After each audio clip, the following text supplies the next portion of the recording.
코로나 구호 패키지가 9개월 만에 타결돼 이번 주말 최종 통과될 것으로 확실해지고 있습니다. 코로나 백신은 의료진부터 1차 접종이 이루어지고 2차는 필수 업종과 위험군, 그리고 3차는 일반인들이 접종받게 됩니다. 미치 매코넬 공화당 상원대표가 조셉 바이든 후보의 대통령 당선을 공개적으로 축하한다고 밝혔습니다.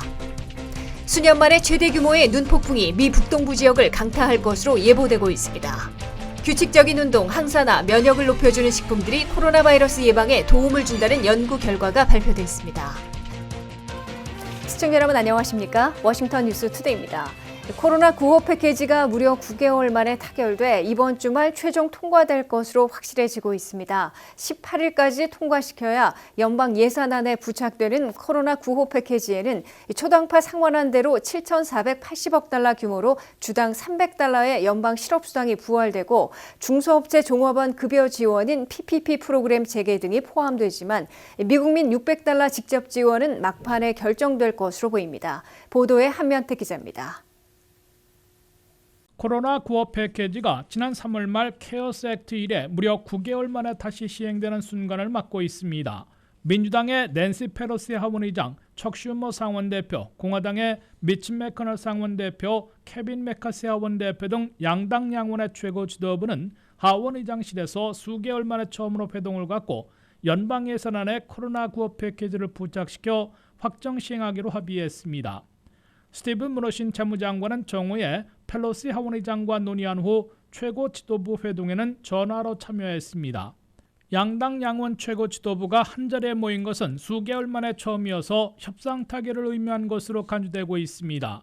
민주당 지도부는 수개월간 고집해온 주정부, 로컬 정부 지원을 연기했고 공화당 지도부는 소송 면제 조항을 미루는 양보를 했습니다. 이 앞서 민주당 조 맨신, 공화당 수선 콜린스 상원의원이 이끄는 초당파 12명은 9,080억 달러 규모의 코로나 구호 패키지를 7,480억 달러짜리와 1,600억 달러짜리로 둘로 나눠 처리하자고 수정 제의했습니다. 둘로 나눈 패키지 중에서 합의하지 못한 주정부 로컬 정부 지원 1,600억 달러와 소송 면제 조항 부분은 뒤로 미루고 이견이 없는 7,480억 달러 규모의 코로나 구호 패키지만 이번에 처리하게 될 것으로 예고하고 있습니다. 이에 따라 연방 셧다운을 피하기 위해서는 반드시 18일까지 통과시켜야 하는 1조 4천억 달러 규모의 연방 예산안에 7,480억 달러짜리 코로나 구호 패키지를 부착시켜 최종 가결하고 대통령 서명까지 마친 후 시행하게 될 것으로 확실해지고 있습니다. 미국민 1인당 600달러 내지 1,200달러 직접 지원은 백악관과 민주당 지도부가 포함시키기를 원해 막판 상하원의 본회의 토의와 표결 과정에서 추가될 가능성을 열어놓은 것으로 보입니다. 이에 비해 12월 26일이면 완전 끝나는 연방 실업수당이 부활돼 실직자 2천만 명에게는 1월부터 4월까지 주당 300달러씩 16주 동안 지원됩니다. 렌트비 보조비로 250억 달러가 배정돼 세입자들이 일부 지원 혜택을 보게 되고 강제퇴거 중지령은 내년 1월 말까지 적어도 한 달간 연장됩니다. 300인 이하 중소업체들이 어느 한 분기라도 30%의 손실을 보았을 경우 두 번째로 종업원 급여 지원인 PPP 프로그램을 다시 신청해 융자받을 수 있고 15만 달러 이하이면 간편하게 탕감받을 수도 있게 됩니다. WKTV 뉴스 한면택입니다. 코로나 백신 접종이 시작됨에 따라 누가 언제 백신을 접종받을 수 있을지, 언제쯤 코로나 수렁에서 탈출하게 될지 관심이 집중되고 있습니다. 14일부터 시작한 코로나 백신 접종은 의료 인력 2,100만 명과 양로원 거주자 등 300만 명에게 이루어지고 새해 1월부터 3월까지는 필수직 종사자 8,700만 명에 이어 3월부터는 기존 병력자 1억 명, 65세 이상 시니어 5,300만 명이 접종받게 됩니다. 일반인들은 내년 4월까지 기다려야 하며 내년 6월 말에 대장정이 일단 끝날 것으로 예상되고 있습니다. 박남주 기자가 전합니다. 미국의 전국민 코로나 백신 접종 대장정은 3단계로 실시되고 내년 6월 말에 전체의 75에서 80%가 백신 접종으로 항체가 생기는 집단 면역에 성공해 종착역에 도달할 것으로 예고하고 있습니다. 미 국민전염병연구소장인 앤서니 파우치 박사는 가능한 한 모든 미국인들이 신속하게 코로나 백신을 접종받아 전체의 75에서 80%가 항체가 생기는 집단 면역에 성공하도록 전력 투구할 것이라며 내년 6월 말이면 가능할 것으로 밝혔습니다. We've got to get people vaccinated as quickly and as expeditiously as we possibly can until we get that herd immunity, as we say, which will require, in my opinion, about 75 to 80% of the population getting vaccinated. 14일 첫 화이자 코로나 백신을 접종받기 시작해 12월 말까지 대부분 마칠 1단계 A그룹은 의사와 간호사 등 의료 인력 2,100만 명과 양로원이나 장기치료시설 거주자와 직원 등 300만 명을 포함해 2,400만 명에 달하고 있습니다. 화이자에 이어 17일과 18일에 긴급 사용을 승인받을 게 확실한 모더나 코로나 백신을 포함해 1월부터 3월까지는 매달 5천만 개 내지 6천만 개의 백신이 공급돼 모두 1억 5천만 개 이상으로 7,500만 명이 접종받을 수 있게 됩니다. 이에 따라 새해 1월부터 주로 코로나 백신을 접종받을 1단계 B그룹은 응급요원들과 그로서리 스토어 근로자 등 필수 직종 종사자들로 8,700만 명이나 됩니다. 새해 1월과 2월에는 화이자와 모더나에 이어 옥스퍼드 대학과 공동 개발한 아스트라제네카, 그리고 존슨앤존슨, 노바박스 등 세 종류의 코로나 백신도 승인받아 공급될 것으로 보입니다. 따라서 3월부터는 1단계 C그룹이 주로 코로나 백신을 접종받게 되는데 당뇨와 신장병 등 기존 병력자 등 1억 명과 65세 이상 시니어 5,300만 명이 차례를 맞게 됩니다. 이때에는 양로원 이외에도 집단으로 몰려 살고 있는 노인들도 백신을 맞을 수 있을 것으로 보입니다. 내년 4월에는 2단계로 진입해 일반인들의 코로나 백신 접종이 시작될 것으로 예고되고 있습니다. 2단계 이후에 구체적인 우선 접종 대상들은 아직 확정되지 않았으나 4월에는 유치원부터 고등학교까지의 교사와 교직원들, 차일드케어 종사자, 소매점 직원, 대중교통 근로자, 홈리스 피플 등이 코로나 백신을 맞게 될 것으로 보입니다. 내년 5월에는 3단계로 진입해 젊고 건강한 성인들까지 코로나 백신을 맞을 수 있고 내년 6월 말까지 미국민 전체의 75 내지 80%가 접종을 마치고 항체가 생기는 집단 면역에 성공해 코로나 공포에서 탈출하게 될 것으로 기대되고 있습니다. WKTV 뉴스 박남주입니다. 연방 상원 다수당인 공화당의 미치 맥코넬 상원 대표가 오늘 마침내 조셉 바이든 후보의 대통령 당선을 공개 축하해 대선 분쟁이 막을 내리고 있는 것인지 주목받고 있습니다. 공화당 상원 지도부는 또 조셉 바이든 후보를 대통령 당선인으로 대우하고 대통령 취임식 준비에도 협력할 것을 밝혔습니다. 한면태 기자가 보도합니다. 11월 3일 대선이 끝난 지 5주일 만에 연방 상원 다수당인 공화당의 미치 맥코넬 상원 대표가 조셉 바이든 대통령 당선을 전격 인정하고 나서 새로운 페이지를 열고 있습니다. 미치 맥코넬 공화당 상원 대표는 상원 본회의장 발언을 통해 대통령 선거인단이 최종 결정했다며 따라서 나는 조셉 바이든 대통령 당선인에게 축하하고 싶다고 공표했습니다. So today I want to congratulate President-elect Joe Biden. I also want to congratulate the Vice President-elect, our colleague from California, Senator Harris.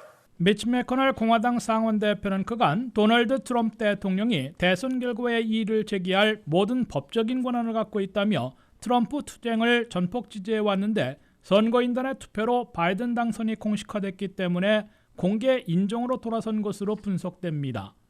연방 상원의 다수당 대표이자 공화당 최고 지도부인 미치 맥코넬 상원 대표의 축하 인사는 조셉 바이든 대통령 당선을 공식 인정한다는 뜻이어서 대선 분쟁이 사실상 끝난 것 아니냐는 해석을 낳고 있습니다. 아직 도널드 트럼프 대통령이 패배를 시인하지 않고 있을 뿐만 아니라 투쟁을 지속하고 있으나 공화당 진영의 다수가 이탈해 대선 분쟁 종료를 선언한 것과 마찬가지라는 평을 듣고 있습니다. 미치 맥코넬 상원 대표의 바이든 당선 공개 인정에 맞춰 공화당 상원 지도부와 상원의원들의 다수가 태도를 바꾸고 있습니다.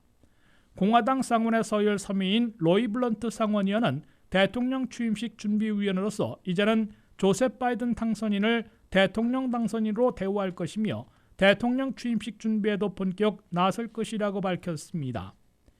이 앞서 조셉 바이든 대통령 당선인은 도널드 트럼프 대통령 측이 법적 소송과 주의 청문회 등을 통해 숱하게 대선 결과에 이의를 제기해왔으나 하나도 받아들여지지 않았다며 이제는 선거인단의 공식 투표가 끝났으므로 역사의 한 페이지를 넘기고 치유하고 단합할 때라고 강조했습니다.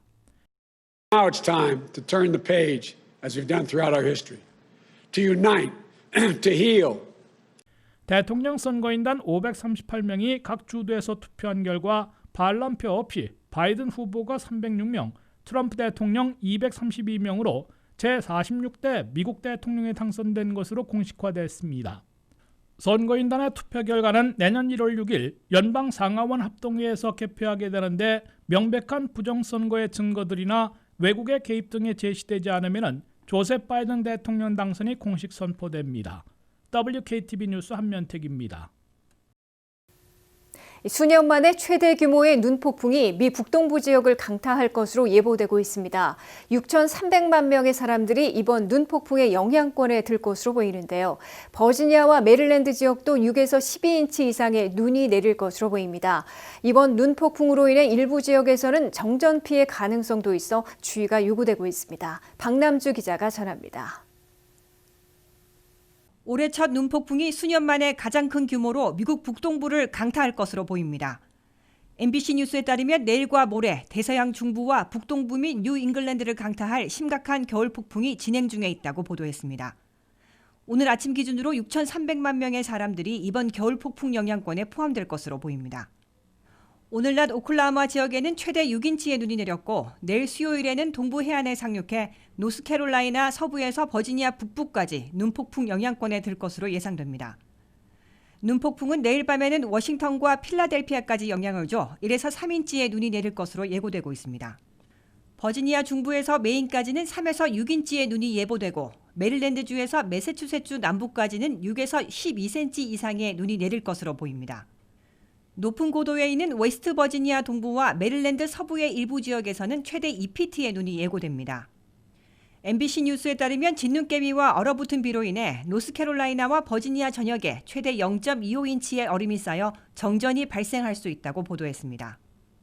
북동부를 강타할 이번 눈폭풍으로 인해 실외 영업만 가능한 뉴욕시의 경우 눈이 1인치 이상 쌓여 눈주의보가 내리면 영업이 일시 중단되게 됩니다.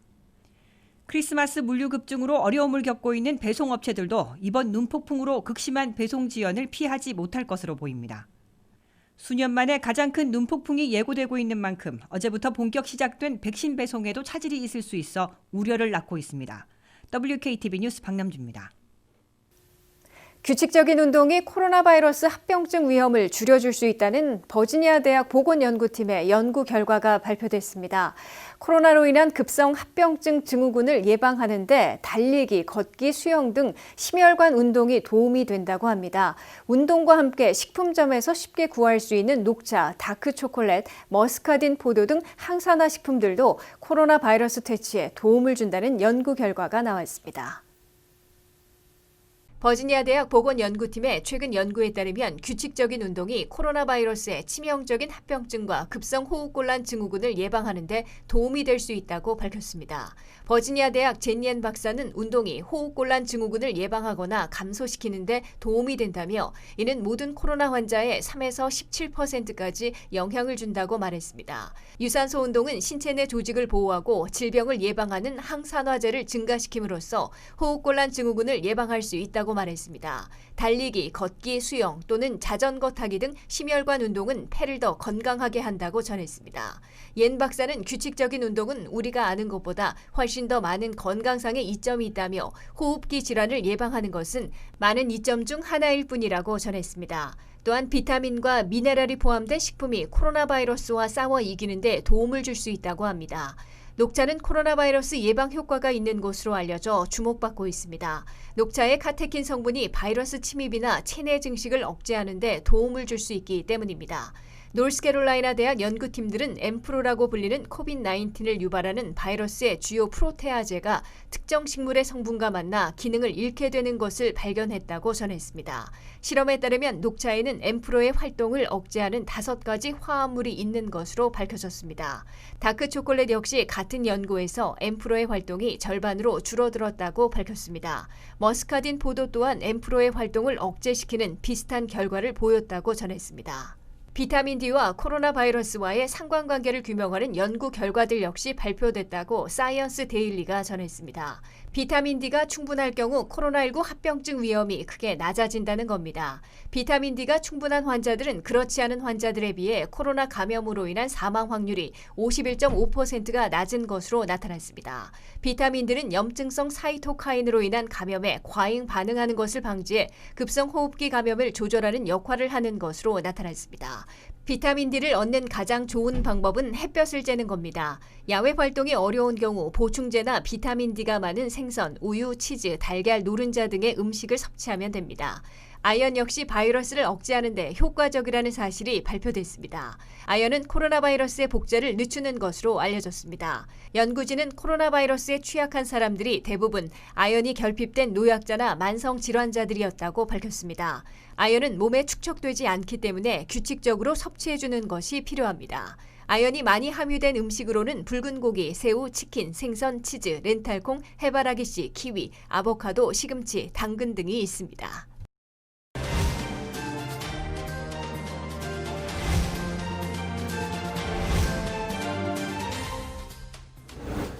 코로나로 문을 닫았던 비즈니스가 재개됐지만 아직도 많은 가정과 비즈니스가 경제적 어려움을 겪고 있습니다. 타격받은 비즈니스와 가게 경제를 지키려고 버티다가 포기해야 하는지 고민하고 계신 분들이 많다고 하는데요. 그래서 오늘은 크리스티나 신 변호사님을 모시고 감당할 수 없는 빚으로 문을 닫을 수밖에 없고 포기할 수밖에 없는 최악의 상황에 어떤 해결책들이 있는지 조언을 들어보도록 하겠습니다. 네, 변호사님 안녕하세요. 네, 안녕하세요. 네, 요새는 경제 활동이 재개돼서 한인분들도 다시 비즈니스를 오픈하시고 운영을 해가고 계시는데 예전 같지 않아서 많이 힘들어하신다고 들었어요. 네. 코로나 이전에도 슬로우했던 비즈니스는 요새는 더 많이 힘들어졌다고 하는데 요새도 비즈니스 운영을 해야 될지 말아야 될지 고민하고 계신 분들 많이 문의가 오고 계시죠? 어떤가요? 네, 그럼요. 네. 지금 한인들이 비즈니스를 하시면서 다양한 비즈니스들이 우리 한인분들이 하시는 게 많은데 다 많이 힘들어 하세요. 근데 이제 캐리아웃 같은 경우에는 조금 덜한데 데일리 오피스를 중점으로 해서 이제 비즈니스 하시는 분들은 좀 힘들어 하시고 그 다음에 이제 레스토랑도 마찬가지로 캐리아웃 아닌 이상 드라이 클리닝 힘들어 하시고 리커 스토어는 그래도 괜찮으세요. 이제 리커 스토어 같은 경우는 리스를 리뉴를 하시는데 이제 그럴 때 이제 지금 연락이 오시고 있고요. 네. 이 한인분들은 파산하면은 재개가 어렵고 회생이 어렵고 또 인생 끝이다 이렇게 생각하셔가지고 마지막까지 버티다가 파산을 결정하시게 되는데 미국에서의 그 파산 개념은 좀 다르죠? 네. 내가 채권자들로서부터 내가 이제 힘들어서 보호를 받기 위해서 하는 게 미국에서는 파산이에요. 그렇기 때문에 내가 만약에 이제 쫓기고 있다, 빚에 쫓기고 있고 이제 가니시먼이 있다. 저지먼이 생겼다 했을 때 그걸 다 깨끗이 청산할 수 있는 게 파산이에요. 네, 파산하게 될 때 집이나 땅, 재산을 보호할 수 있는 방법들이 있을까요? 내가 있는 자산이 뭐가 다 있는지 다 인벤토리를 하고 그다음에 빚이 얼마가 있는지 다 보는데 내가 땅이나 부동산이나 그거를 보호를 할 때에는 에퀴티가 일단은 없어야 돼요. 근데 그 얘기가 뭐냐면은 내가 사는 집에 지금 20% 다운을 하고 사셨는데 팔아봤자 복비 내고 등기세 등록세 내고 팔았는데 돈이 얼마 안 남을 때는 그런 집이 10채가 있어도 파산은 가능하거든요. 네. 네, 파산 이후에도 사업을 다시 시작한다거나 집을 장만하게 될 때 재용자를 혹시 받을 수 있는 건가요? 네. 파산을 하실 정도로 이제 크레딧이 망가져 계시는 분들은 파산으로 인해서 이거를 이제 깨끗이 다 청산을 하시게 되는데 청산을 안 하시고 계속 유지를 하시면 이런 나쁜 상태에서 유지를 하시면은 크레딧이 좋아질 수가 없어요. 근데 파산을 함으로써 있는 빚이 다 청산이 돼버리고 그 다음에 다시 새로 시작을 하실 수, 그러니까 크레딧을 다시 빌드업을 하시기 시작하시기 때문에 오히려 파산을 깨끗이 하시고 빚을 다 없애시고 그 다음에 새로 시작하시는 게 좋은 거죠. 네, 카드빚, 또 렌트빚, 또 의료비 이게 또 한꺼번에 겹쳐가지고 이걸 감당을 못 하시는 분 이런 분들은 정말 힘들 것 같은데 혹시 구체적인 사례를 좀 들려주시죠. 네. 최근에 손님이 계셨는데요. 예를 들어서 이제 병원비도 이빨을 이제 고치시려고 이제 계속 한 3개월, 6개월을 이제 텀을 두고 이제 가시는 거였는데 지금 돈을 이 상태에서 못 내고 계시니까 이제 걱정을 하나는 또 뭐냐면은 병원 치료를 계속 받아야 되는데 이걸 bankruptcy 안에서 없앴을 때에 이게 가능한가요? 또 그런 질문도 있으세요. 그러니까 bankruptcy 안에서 우리가 있는 빚은 다 없앨 수가 있어요.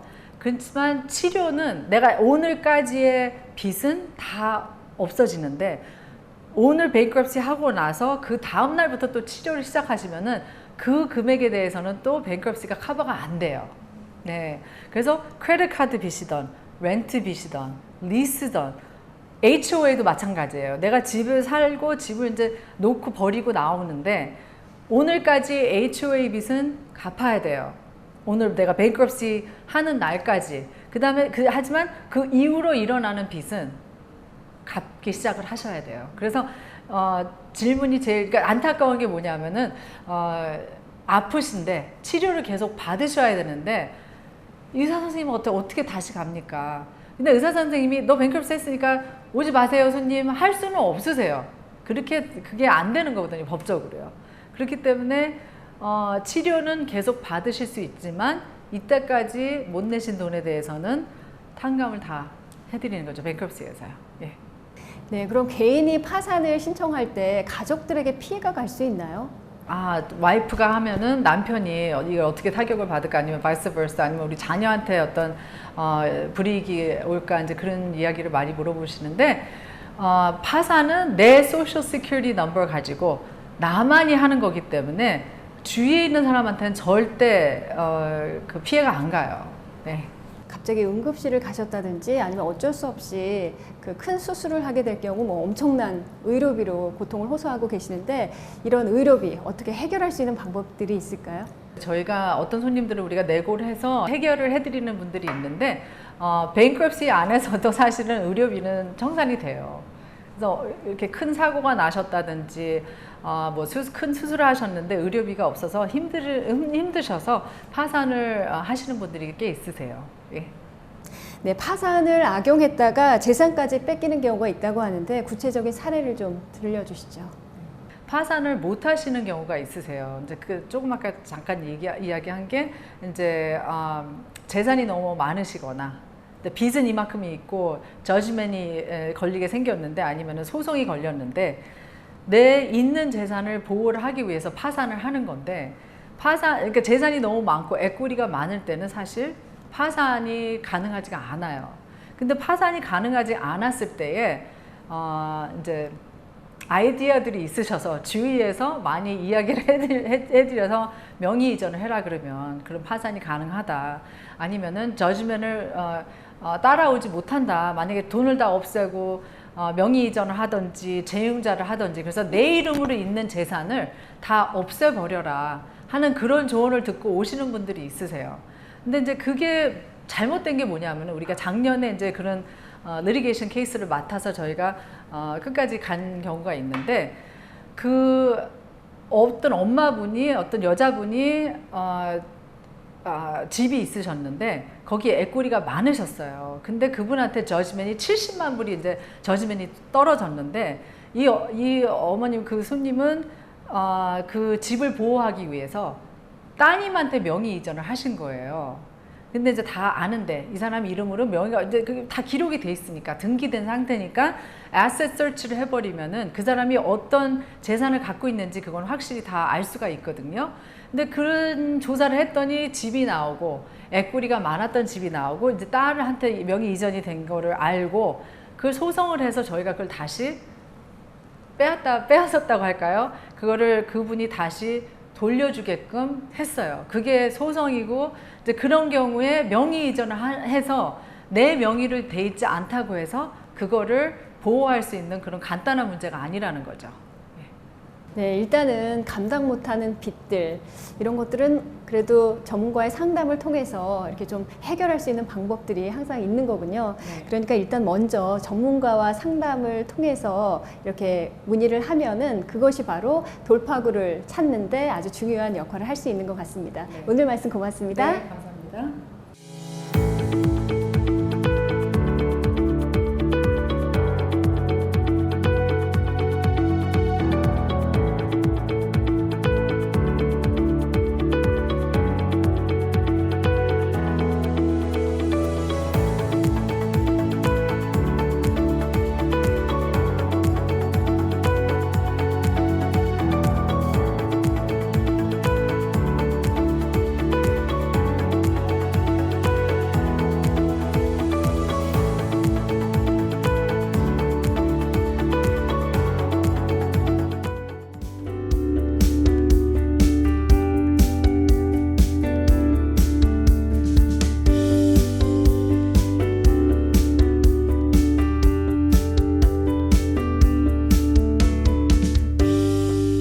이상으로 워싱턴 뉴스투데이를 마치겠습니다. 시청해주신 여러분 고맙습니다.